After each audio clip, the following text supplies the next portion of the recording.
Hey YouTube, Untamed here. So today I'm going to talk about that recent news that came out confirming that the Land Cruiser will be discontinued after the model year 2021. So a lot of us already kind of seen this coming. The writing was already on the wall. And I guess let me preface it with, it isn't confirmed from Toyota, at least from what I've seen. Maybe it is. I just haven't actually read it from Toyota. But I have read it from a few reputable sources, to include like Motor Trend commented about it. Who else? The Drive did an article very recently, just on the 8th, about it. And a couple GM general managers at pretty notable Toyota dealerships across the nation have confirmed it too. So it sounds like it is in fact going to happen, and it is a bummer for sure.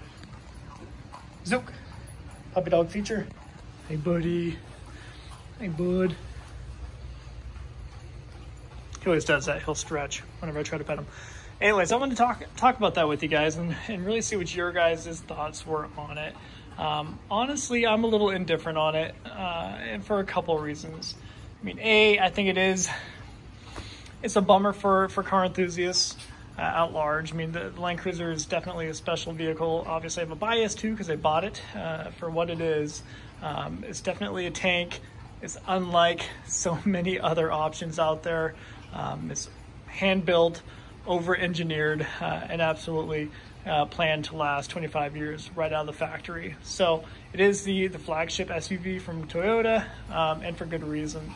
So it's definitely a shame to see such an icon be removed from the U.S. market. And I think that's an important note to mention too at the beginning here is it is from just the U.S. market is what I'm reading at least.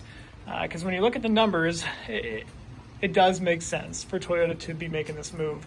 Toyota sells they have sold less than 4,000 units, 4,000 Land Cruisers since 2006 within the United States.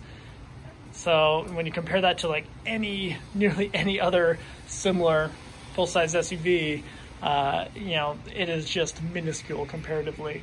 Not to mention though, and this is kind of the strange part to me, in other countries, the Land Cruiser is so popular still. Like for instance, in 2018, Australia, when we sold 3,200 Land Cruisers nationwide, in Australia they sold over 42,000 Land Cruisers. And same goes for like the Middle East. In the Middle East, this is a very popular vehicle out there. In Asia too, but granted, they also have different engine options. Like they have the diesel engine option, which is super popular elsewhere. So it isn't just this, gasoline 5.7 liter V8 offered elsewhere. So you got kind of different variants of it, making it a little bit more, I guess, appealing elsewhere. So keep that in mind too. But I do think it's a shame. I do think it's going to be good when it comes to resale, of course. I mean, I'd be lying if I said that wasn't a good thing from this change. Especially with the Heritage Edition. You got 1,200 units that were offered in 2020, which is mine, of course. And thank you for the clarification, by the way, on my other video, guys. You guys actually pointed out to me that there are different color options for the 2021 Heritage Edition, which I didn't realize at the time I posted that. So that's pretty cool. But again, to my understanding, it's still going to be a 1,200 model run for 2021. So definitely exclusive already as it is. So I think it does have a promising future to sustain pretty good resale value for years to come. I mean, you guys know Land Cruisers at large already do extremely well when it comes to resale. And that's because of its durability, reliability, and just awesome reputation that it has for being bulletproof. And forgive me guys, even before this video, I tried shooting this and I kept hiccuping hardcore. And I'm not sure, it's super weird. I actually just had knee surgery. This is kind of random, I know. I had knee surgery, and I don't know. I feel like ever since my surgery, I think it's a part of my medication that I'm taking for it, but I've been hiccuping nonstop, I felt like. So it's going to be a miracle if I make it through this whole thing without hiccuping.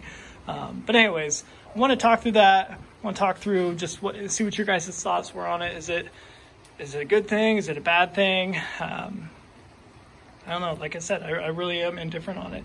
I think it's a remarkable vehicle with a fantastic reputation. It just sucks that here in America it hasn't really been that popular. for the last, however many decades now at this point.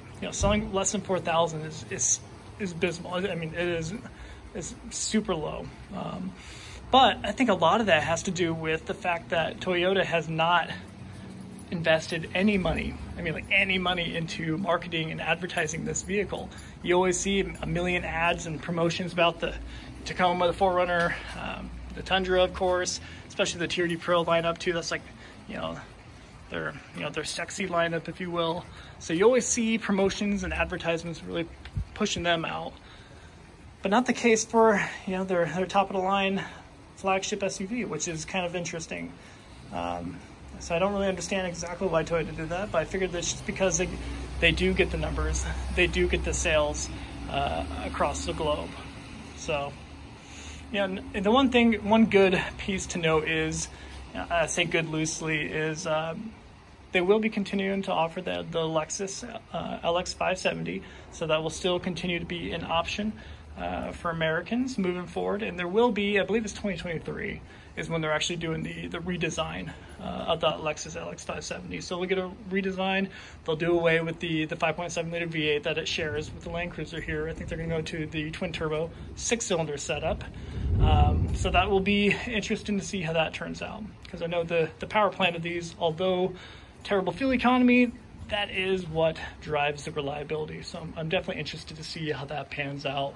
And forgive me, guys, I am tucked in here. You guys can probably tell, but it is pouring rain out there a little bit, so I'm kind of tucked in here in the garage. Actually, one thing I will show you separate from that for fun, I did put an addition on the Tacoma here. Nothing crazy.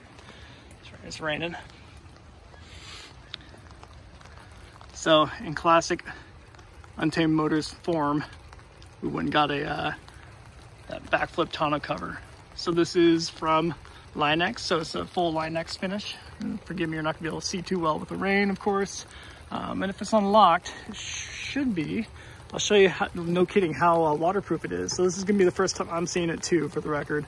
So if it's like totally soaked in there, that might be embarrassing, but let's see.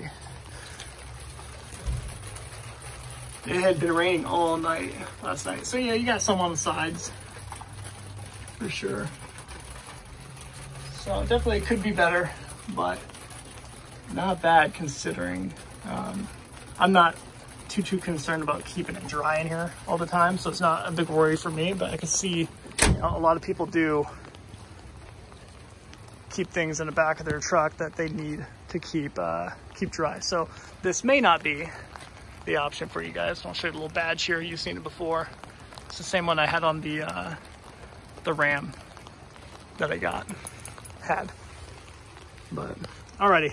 But yeah, that's the only addition to the Tacoma. But yeah, let me know what you guys think. Is the discontinuing of the Land Cruiser in the US going to be a big blow, a big shock to the enthusiasts within the market, or not? So at any rate, I'll wrap up the video there. As always, I appreciate you guys watching. Until next time.